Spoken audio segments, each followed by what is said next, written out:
Welcome to our presentation for Restoration Hardware. We are comprised of Caitlin Balling, Deborah Dodson, Sesame Mish, myself, Erin Moran, and Edlin Ruiz. And as our superhero, we chose Mystique, who is one of the X-Men. And as our tagline, we chose a transformative experience, which to us kind of typifies what Restoration Hardware, which actually is officially RH at this point, is. It's a changing company. It's also a company that brings back different styles and now is even doing some modern styles. And kind of the focus of the current company, which you'll see as we go into the history a little further, is Gary Friedman, the current CEO. And I'd like to read you a quote that I think kind of encapsulates his philosophy in a letter that he had written in 2013. He said, "It's not about the furniture. By chasing our hopes and dreams, we inspire others to chase theirs. By being creatively courageous and fearfully fighting for what we believe in, we inspire others to do the same. By being open and giving of our light, we lift the spirits of others, who then reflect that light to another and another. It's a reflection that can be endless and continue long after we leave this planet. And by doing so, then maybe we never left. It's about a lot more than just selling furniture." Here are just some FAQs to kind of give you an overall view of the brand. There are 4 other brands other than just RH. There's RH Modern, RH Baby and Child, RH Interior Design, which we'll touch on a little later as well, and RH Teen. The stores are actually diminishing in number as they move towards larger format galleries and less old format stores. It's about 3,000 employees. And there are the major products you can see at the bottom, which are kind of the comprehensive product lines for most home goods stores. Next slide. And I'll walk you through a quick history. So 1979 is when Restoration Hardware becomes a company. It was started by Stephen Gordon in Eureka, California, when he was restoring a Victorian home and couldn't find any fixtures. And he said, "Hey, well, I'm sure I'm not the only one looking for old fixtures that are beautiful that I can bring back to the market." From 1979 over the next 10 years to 1989, he slowly expanded through Northern California and then onto the East Coast in Boston. Then the company was taken public. It accelerated from there. Next slide. And Gary Friedman enters the scene in 2001. He comes over from Williams-Sonoma. They're at the verge of bankruptcy, and this is a pivotal point. In 2005, Stephen Gordon officially leaves. Sears tries a hostile takeover in 2007, which is unsuccessful, which means that it is a valuable company. In 2008, Restoration Hardware becomes a privately held company once again. Next slide. In 2012, they're officially RH at this point. No more Restoration Hardware. Friedman resigns amid a scandal. The company goes public again, starting trading at $24 a share, and the company faces accusations of copyright and design infringement. So this is a tumultuous year. By the next year, Friedman's back as CEO, and they launched their initial source book. And then in 2014, they opened their first gallery, which is now the direction the company's going. And to be honest, probably an innovative thing where a lot of retailers are going experientially at this point. And the company faces also in that year some backlash about the source book. So there's some ups and downs. Next slide. This is a quick snapshot bringing us into the current future. Fiscal year 2015, the sales were 2.1 billion and the income was 91 million. So they're in a pretty healthy spot, even though they're doing all this innovation and change and bringing all these galleries to the forefront. And to bring you into more of how the company makes those decisions, Edlin will take you down the road a little farther. Thank you, Erin.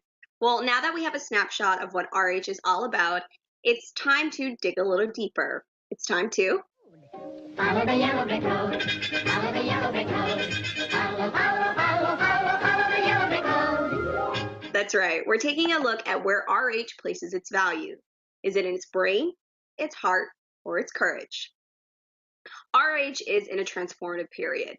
It's taking steps to not only change its place in the market, but to change the market itself. Innovation is the unofficial, official motto of the company. You'll hear it from its leaders, you'll find it on its website, but most importantly, you'll see it in its actions. And when there's innovation, there's going to be a lot of change. RH's innovation is most prominent in its galleries. The galleries are more than a store. It's actually elevating the shopping experience. RH has invested in reclaiming and restoring historic buildings in trendy areas of major cities. And the purpose? Well, to act as any other gallery would, to display works of art, in this case, RH furnishings. And RH's focus on these galleries isn't about the now. They're looking for long-term growth. And that's a choice that takes guts and it takes courage. But RH isn't just driven by its desire and its belief in its own self. It's also driven by its heart. In an interview on CNBC, RH's CEO, Gary Friedman, says that retail is lacking imagination. He feels that there's far too much focus on the transaction and not enough on the interaction. And the galleries are meant to be a high touch point for customers. It's a place where they can experience RH's offerings on a sensory level. But we've always said we wanted to blur the lines between residential and retail and create more home than store. And the next logical progression for us was to blur the lines between home and hospitality to create a deeper experience for our customers. So clearly, RH doesn't just want the gallery to be a place that's selling a product. Rather, it's a place that's meant to be selling a feeling. Each gallery is a destination that not only transforms the experience of home furnishing shopping, but it's also transforming the space it's surrounding and drawing its a unique identity from the location that it's in. And just as each gallery has its own identity, RH offers services that helps the customer express their unique identity. For an annual fee of $100, customers can buy a membership with RH. And with this membership, customers can collaborate and create ideas with RH designers, drawing from the store's library of furniture, fabrics, and finishes. And at each stage of the creative process, the customer is at the center, working to make their vision a reality. In addition, customers who are members get the added perk of a 25% discount on all merchandise. RH has transformed its real estate platform with the goal of elevating the customer experience. It's a company that's working to live out its mission of creating hope, inspiration, and love that ignites the human spirit and changes the world. And that heart-driven strategy is coming straight from the top. Here to tell us more about RH's leadership is Sesame. Thanks, Edlin. So, as Edlin referred to, we're going to discuss the RH leadership team now, which is made up of 4 core people. So first and foremost, as Aaron already alluded to, is our CEO, Gary Friedman. So Gary came from very humble beginnings, and as a young adult, he actually flunked out of college, but he ended up getting a job as a stock boy at a local Gap clothing store. And there he actually received more praise than he ever did in school. And this really motivated him. So he made it his mission to rise through the ranks at Gap. And over the next 10 years, he did just that, eventually becoming a regional manager. Next, he took on an SVP of stores and operations role at Williams-Sonoma, and he made it his mission to learn everything there was to know about kitchenware and merchandising. And these were both areas that he really knew nothing about, but again, he made it his mission to learn everything there was about them. And eventually he was appointed president of Williams-Sonoma, as well as its sub-brand Pottery Barn. And he ended up spending 13 years at the companies altogether, taking them from $1 million to billion-dollar businesses. So finally, in his next chapter, he was passed over for a promotion to CEO at Williams-Sonoma. And, this lit a fire under him. And he actually ended up turning to a contact he knew at Restoration Hardware and pitched himself for the role of CEO there. And it worked. He was brought on at the time to actually alleviate RH from near bankruptcy. And he succeeded by fundraising enough to dig it out of the hole it was in. When he went over to RH, he brought 11 Williams-Sonoma executives with him, and he was actually sued for doing this. But again, he didn't let this stop him. He was really on a mission to make it work, and he recognized a huge opportunity for this stale brand to reinvent itself. So as we can see here, Friedman's story is really one of passion, motivation, creativity, and resourcefulness.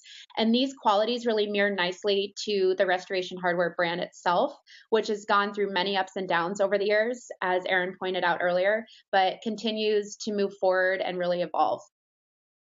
So in setting up his core team, Friedman placed a lot of emphasis on what we'll call keeping it in the family. So he really leans towards people who come from both a creative and retail background, just like him.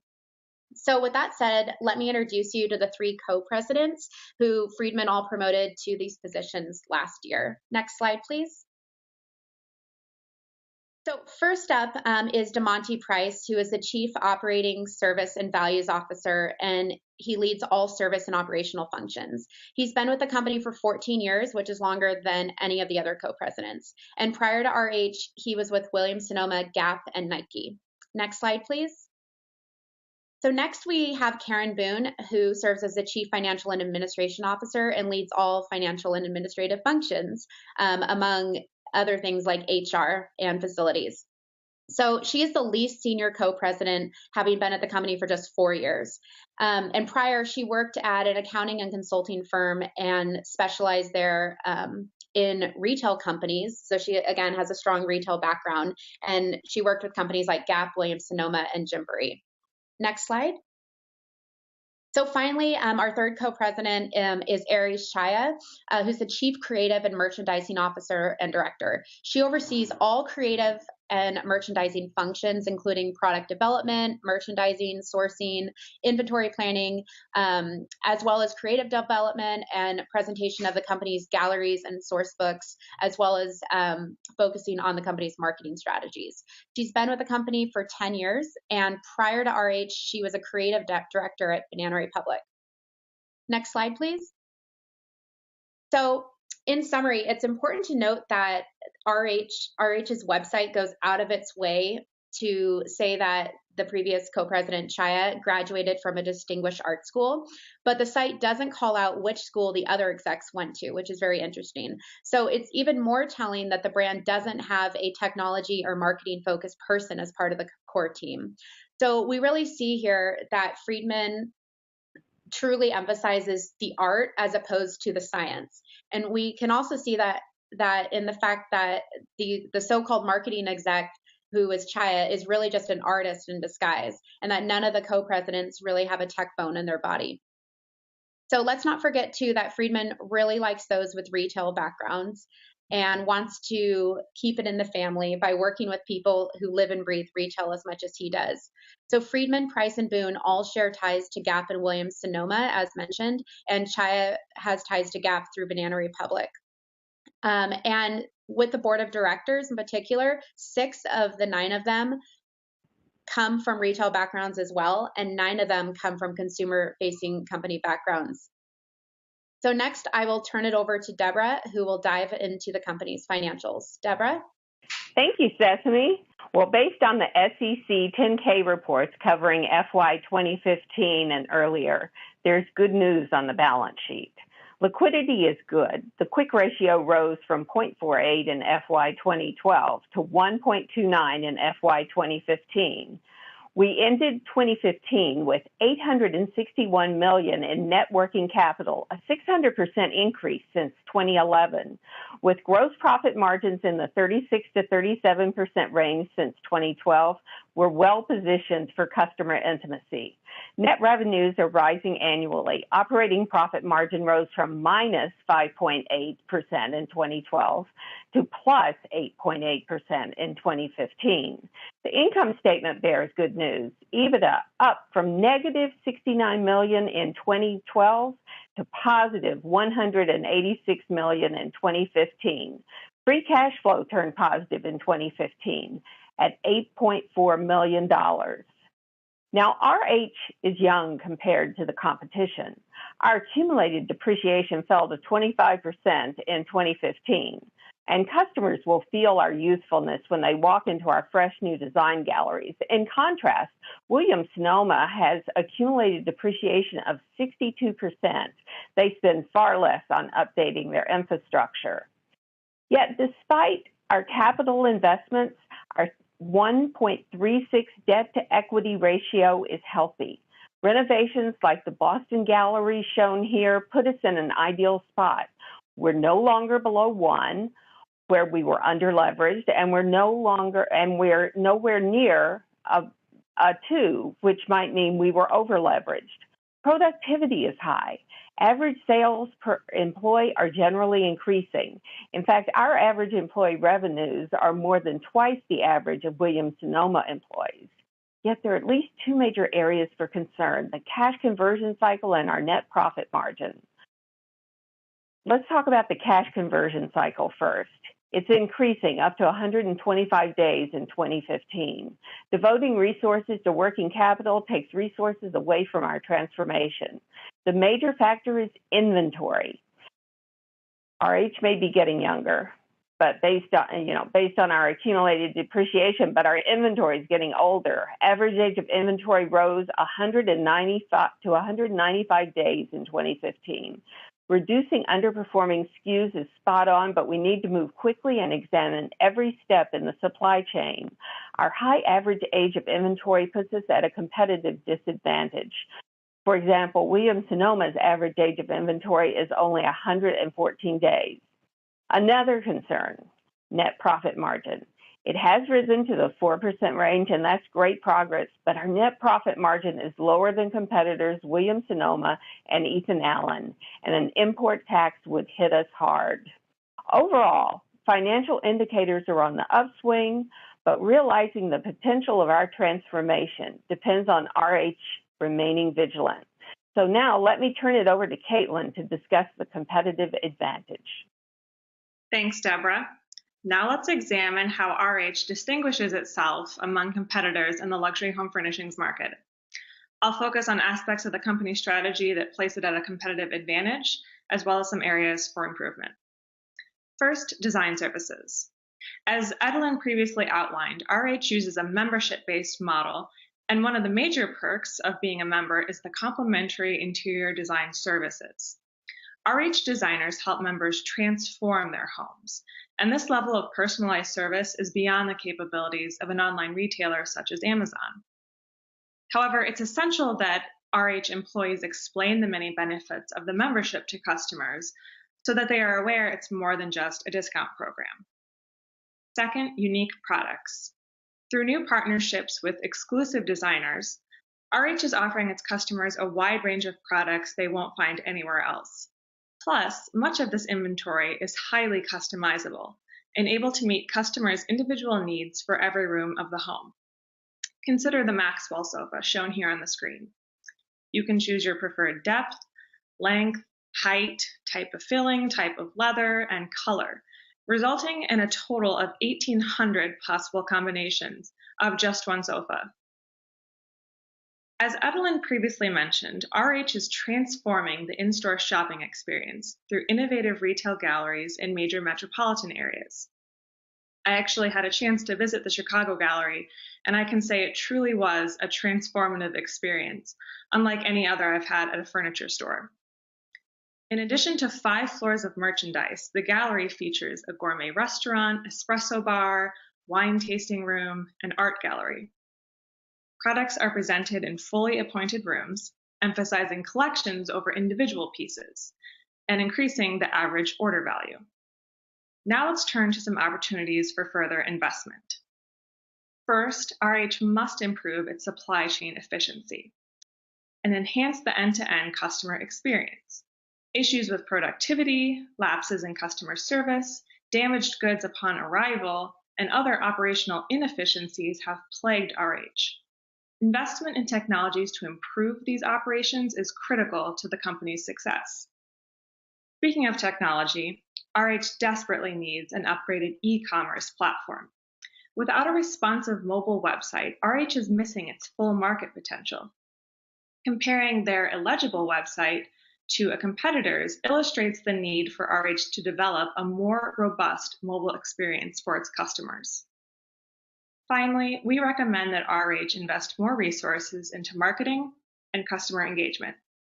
Instead of a marketing department, RH has what they call a truth group. And as Sesame mentioned earlier, none of the executives have marketing experience. Rather than rely on market research or focus groups or trend studies, the company is led primarily by the CEO's vision. RH also relies heavily and almost exclusively on its source books as a marketing tool. These massive catalogs display all available merchandise, and as a result, they are difficult to deliver to customers in a timely and efficient manner, and they've been criticized as a waste of paper. Refocusing investments on social media, targeted advertising, effective email marketing, and other tools to engage customers will help RH keep up with the competition in a digital age. Now I'll turn it back over to Erin for some final thoughts. Thank you, Caitlin. And as we come to a close, and looking at RH, you can see it's more than just the products. It's about the feeling that RH customers get when they're in the store, which is what they're trying to create, this experience. RH is really striving to offer its customers a transformative experience and continue to evolve its brand, just like our friend Mystique. On behalf of Edlin, Sesame, Deborah, Caitlin, and myself, we want to thank you for listening to our presentation today.